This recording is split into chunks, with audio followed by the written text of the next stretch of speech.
So it is our goal to add as much value as possible through this podcast to you, the listeners.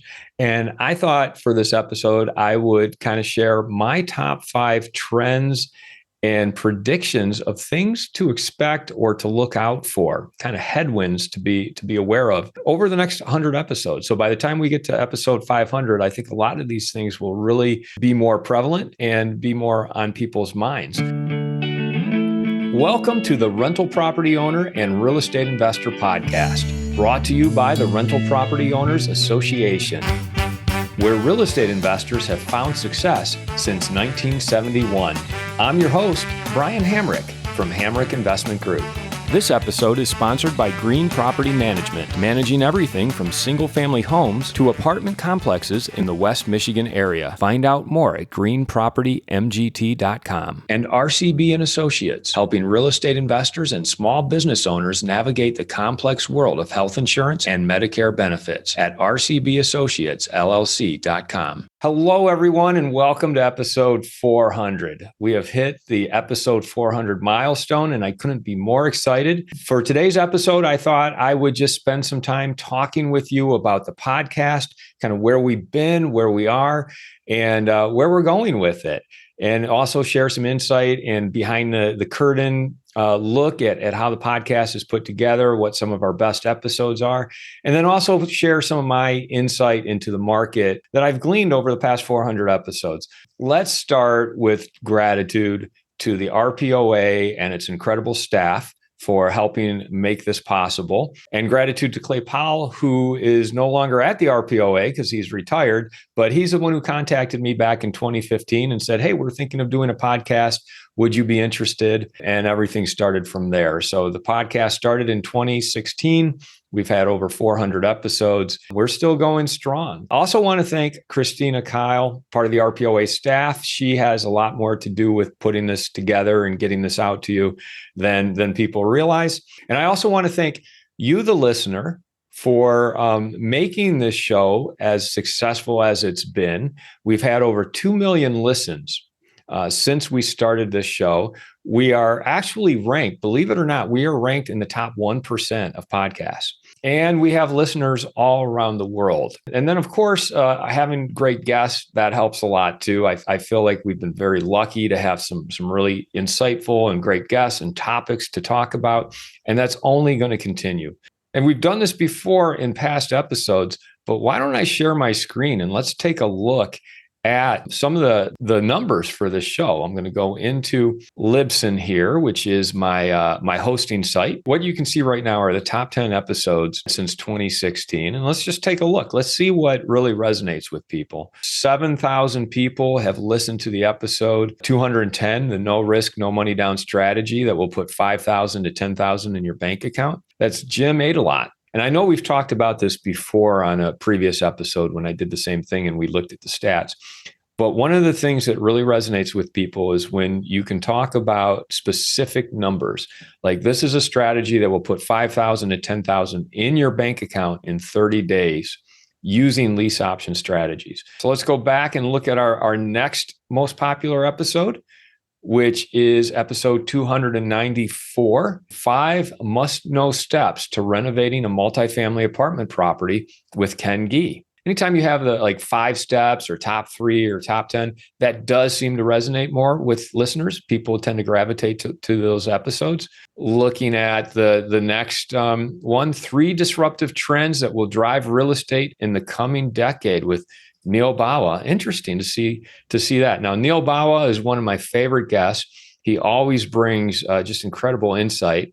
And let's just look at number 4 for kicks, how to talk with high net worth investors to educate them on your investment. And if we look at the other top 10 episodes, episode 312, the do's and don'ts of a successful rehab project with Van Sturgeon. Episode 299, what you need to know about Generation Z rental trends and co-living housing. Episode 213, the hidden market of distressed properties in your area. That's Tony Young's episode. 11 millionaire secrets you never learned in school. Buying and selling vacant land and the mindset shifts that lead to 10x profits. And special 300th episode. That was with Jeremy and Melanie Garcia. Interesting. So these are the top episodes. I always like looking at the map here. Where are people listening? I mean, we have one listener in Kazakhstan. In Nigeria, we have had 425 listens, Australia, 605, Brazil, 5. Most of our listens, of course, come from the United States and Canada. Mexico, 191 listens, Sweden. I don't know what period this is for. This obviously isn't for the entire period since 2016, but it's always interesting to see, okay, where are people listening? Like, let's go over to India, 25 listens, China, we've had 3 listens, Iran, 3 listens. It's always fun to see where people are listening from. I had a couple limiting beliefs when I started doing this podcast way back in the beginning. One of those limiting beliefs was that I needed to edit every episode. For those of you who haven't heard me mention in the past, my background is movie marketing. I used to edit movie trailers. I used to be, and I technically still am, a professional editor. I'm in the editors union. And when I started doing the podcast, I was doing everything. I was doing the producing, recording, obviously hosting, writing all the copy and the show notes, and then editing the episode. And it would take me 3 to 4 hours per episode to put one out. But I really felt like I was the only one who could do the editing properly. And that was really a limiting belief for me. So I found an editor, and I'll share who it is. His name is Daniel, and his company is the Podcast Doctors. So if you have your own podcast and you're looking for a good editor, I would recommend Daniel, podcastdoctors.com.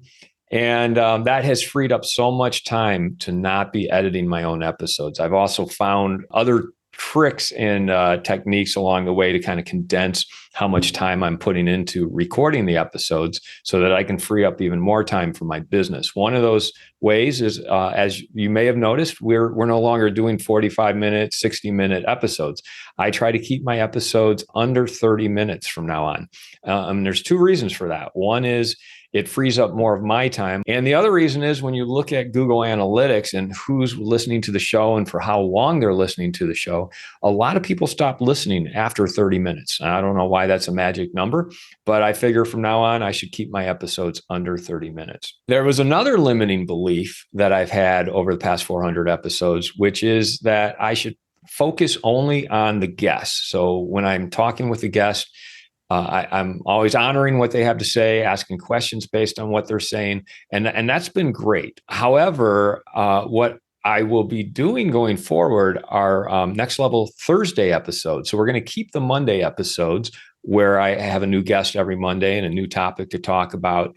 But I'm also going to start doing Thursday episodes to give you a peek behind the curtain of what I'm doing in my business, how my partners and I are handling different challenges, some of the dynamics we're seeing on the ground, and just other like little tidbits, tips, things that are helping us in our business, challenges that we're encountering, to kind of personalize the experience you're getting from listening to this podcast a little bit more. So we're looking forward to that. You can look forward to the Next Level Thursday episodes, which will be coming out soon.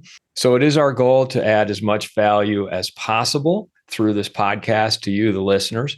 And I thought for this episode, I would kind of share my top 5 trends and predictions of things to expect or to look out for, kind of headwinds to be aware of over the next 100 episodes. So by the time we get to episode 500, I think a lot of these things will really be more prevalent and be more on people's minds. I'd like to take a moment to tell you about Green Property Management. Not only do they manage everything from single-family homes to apartment complexes in the West Michigan area, they also manage my entire portfolio. So I can tell you from personal experience that their unique flat fee management style is worth a closer look. If you feel that your property isn't operating to its fullest potential, then Green Property Management can help you take a holistic approach that will save you money, eliminate your headaches, and increase your net income. And if you're a property manager interested in applying Green Property Management's model, give them a call at 1-866-95-GREEN or visit them on the web at greenpropertymgt.com.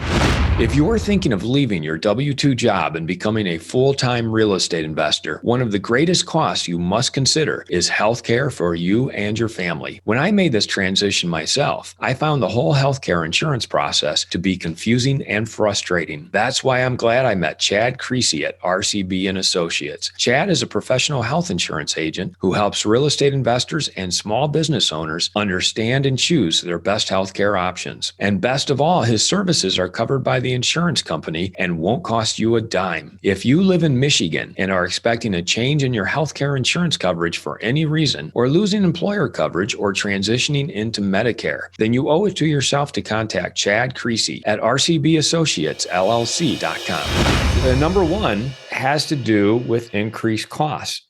We know we've gone through an extreme period of inflation. Costs do seem to be stabilizing at this point. But for real estate investors, I think we have some things on the horizon that we really need to be paying attention to. One of those things is the increased cost of insurance and insuring our properties.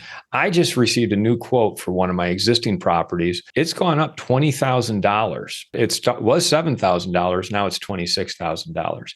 And I'm in Michigan. We don't have the extreme weather that other states have. But what's happening around the country is insurance companies are either going out of business or pulling out of markets.